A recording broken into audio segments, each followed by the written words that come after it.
The way that the ground's been improved has created a really good atmosphere. It's got a closeness that is, I think, very good.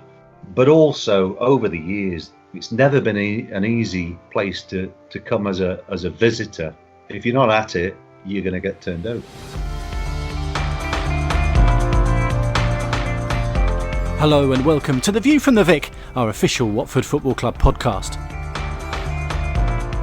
I'm John Marks and I'll be with you every week to bring you unique insight into life at Vicarage Road. Last year, Oliver apologized to me. No. And he came to me and he said, I must apologize to you. You are right, it wasn't a penalty.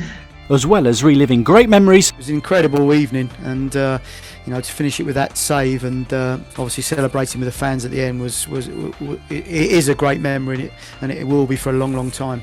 And hearing untold stories from special guests, including Hornet stars past and present. We'd have to be in every single Sunday after every Saturday game. Some nights the lads would go out in London or wherever they would go, and then come back to the training ground, get a taxi back to the training ground and sleep in their cars. So there was one time when we've come out to train and Marlon's in his leather jacket and his jeans. And I've said to him, Adi wasn't in. And a pair of loafers, Gav. And a pair of loafers. And I said to him, go get changed. He went, no, I'm not doing that. So he ended up doing a warm down in his jeans, loafers, leather jacket and t-shirt. Hello and welcome to Troy Deeney. Knowing Dre the way I do, he said he's letting Leanne, he's told Leanne this, that and the other, but Leanne tells him what to do. And that's just how it works.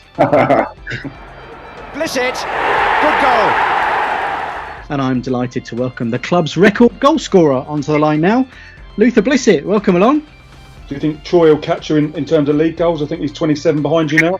I really hope he does, because if he does, it means Watford stays in the Premier League and Watford are doing very well.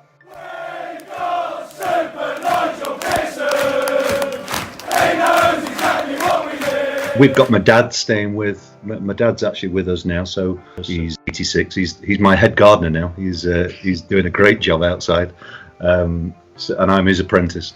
Tom Cleverley, Malcolm Mackay. To be fair, you were terrific the whole year. Newcastle, who won our league, if you remember, Chris Hughton and Newcastle were all over it.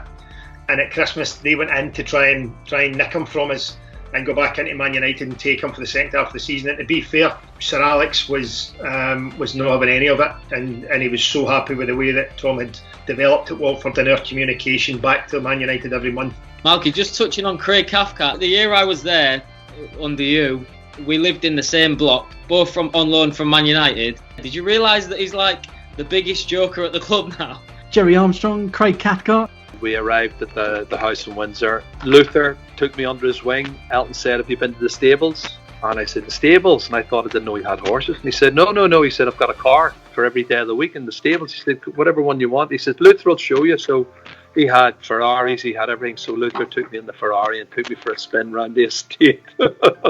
Could you give us an example of any chats or words of advice, or indeed any hairdryer treatments Sir Alex gave you? In terms of the hairdryer treatment, I remember my first game for the first team was in South Africa. There's probably 2 or 3 headers that I just misjudged, and they went straight over my head. And I remember half time coming in, and he basically let me know, like, if I miss another header, I'm getting dragged off. So I don't think I missed one the whole second half. What a volley that is from Will Hughes! Will, would you like to tell us how you're connected to Paolo? Paolo is my agent at the moment. At the moment, Jesus. That's a great start. I was stabbed in the leg at the time, but physically I did heal, but I do think it had some sort of impact on my career in a whole, because I don't think I ever really got back to the levels that I'd been playing at maybe before I got injured. Goalkeeping coach Graham Stack, former Loney midfielder David Noble, now of St Albans City. David, great to have you with us. Filippo was brilliant, great guy. Didn't you have him back at Watford recently? Yeah, we did. We played with his son, Nicolo. No, that's not his son. Oh, is it not his son? No, that's not his son, but it's the same name. Oh, well, I spoke to him for half hour about his son. That's not his son. So he must have been thinking, once he left Vic Road, I've just spoke to this lunatic about a son that I ain't got, and he's told me what a wonderful lad he was. Oh no, it's saved! The disappointment falls on Watford who are going to Wembley. Go on then, Alec, you've kept your powder dry. What did Kenny Jackett say when it came to the Paul Furlong's penalty? He said he'll go to your right. He likes to hit it, open his body. For sure, that is how he always used to take the penalties. So I thought, well, that's good enough for me. You know, I'm not going to go against Kenny. I wouldn't argue with Kenny now. Never mind then. Pinch yourself, Watford fans. It's true. It's really happened. You're in the Premiership. When we're going to bed the night before, thinking, because I was a captain, I thought I could be the first person to get their hands on the trophy before I went to sleep. I remember thinking that in that whole stadium. And then you just sort of like watching from afar and looking at other people celebrate and how they take it all in and stuff. That's what I was like. And looking at the fans as well. It's Matthew Spring. It could be 3. It is 3. I'm glad we're just talking, not running around anymore, eh, Gav? Yeah, good speaking to you, boys. Good seeing you, Matt. Good Yeah. to you, mate. All right, mate. And you, take care, mate. It's been great. Well, that's it from us for this week. Kevin and I will be back again next week with more Hornets guests. Stay safe. Thanks very much for listening. We'll see you next time.